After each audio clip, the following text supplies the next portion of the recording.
Bonjour à tous, donc aujourd'hui une petite vidéo qui va porter sur la dérivation. On va essayer d'étudier les variations d'une fonction. Donc on a une fonction qui est définie par f de x égale x au carré moins 5x plus 3, donc c'est une fonction qui est définie sur R. C'est une fonction polynôme de degré 2, on a étudié ça en début d'année. Mais l'objectif là c'est d'étudier les variations en utilisant la fonction dérivée. Donc comme on a vu en classe, on va dériver cette fonction. Donc on va dériver, donc la dérivée de x au carré c'est 2x, dérivée de moins 5x c'est moins 5, et dérivée d'un nombre c'est 0. D'accord? Donc la dérivée de cette fonction c'est 2x moins 5. Et une fois qu'on a trouvé la fonction dérivée, on va s'intéresser à son signe, d'accord? Parce qu'on a vu en classe aussi que le signe de la dérivée permet de déterminer les variations de la fonction. Et donc on va essayer de déterminer pour quelle valeur cette fonction s'annule, enfin comme on a vu en classe de seconde, un tableau signe en fait. Donc on va résoudre f' de x égale 0. Donc f' de x égale 0, ça revient à résoudre 2x moins 5 égale 0. Et donc finalement, x est égal à 5 sur 2.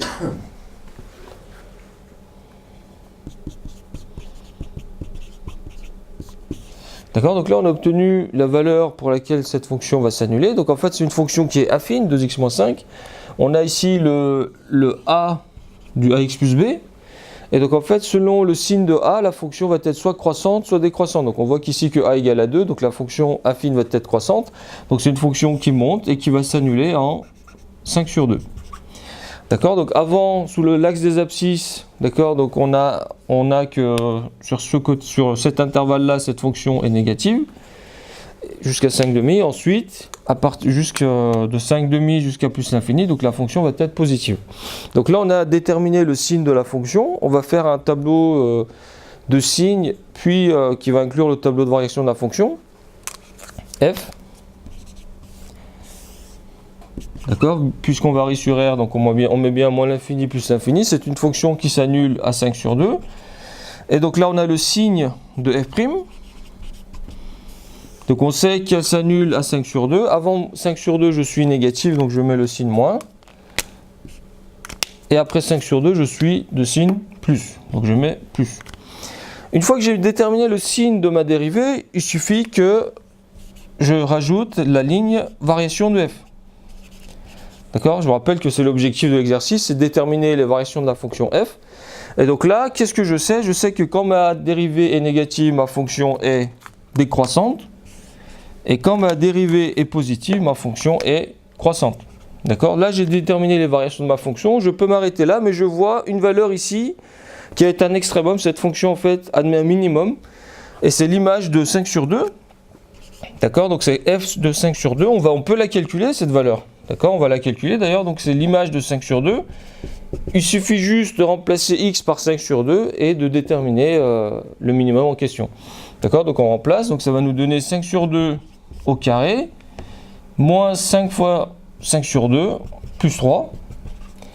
Donc là, 5 sur 2 au carré, on a une fonction qui est puissance, donc on distribue la puissance, c'est-à-dire au numérateur et au dénominateur. Donc on va obtenir 5 au carré sur 2 au carré, c'est-à-dire 25 quarts. Là, je distribue mon moins 5 à 5 sur 2, ça va me donner moins 25 sur 2, pardon. Et là, je rajoute plus 3. Je mets tout sous le même dénominateur. D'accord, donc ici, je vais tout mettre sur 4.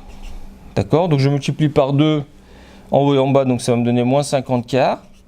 Et là, je suppose que c'est sur 1, et je vais multiplier par 4 en haut et en bas, ça va me donner du 12 quarts. D'accord, je rassemble tout sous le même dénominateur, donc je vais faire du 25 moins 50, ça me fait du moins 25. Moins 25 plus 12, ça fait du moins 13 quarts. Et donc ça, c'est mon minimum. D'accord, donc je peux noter que f de 5 sur 2 est égal à moins 13 quarts. D'accord. En conclusion, on peut dire que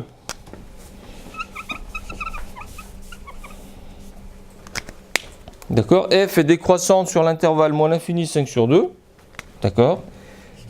F est décroissante sur l'intervalle moins l'infini 5 sur 2. D'accord. Puis croissante sur l'intervalle 5 sur 2 plus l'infini.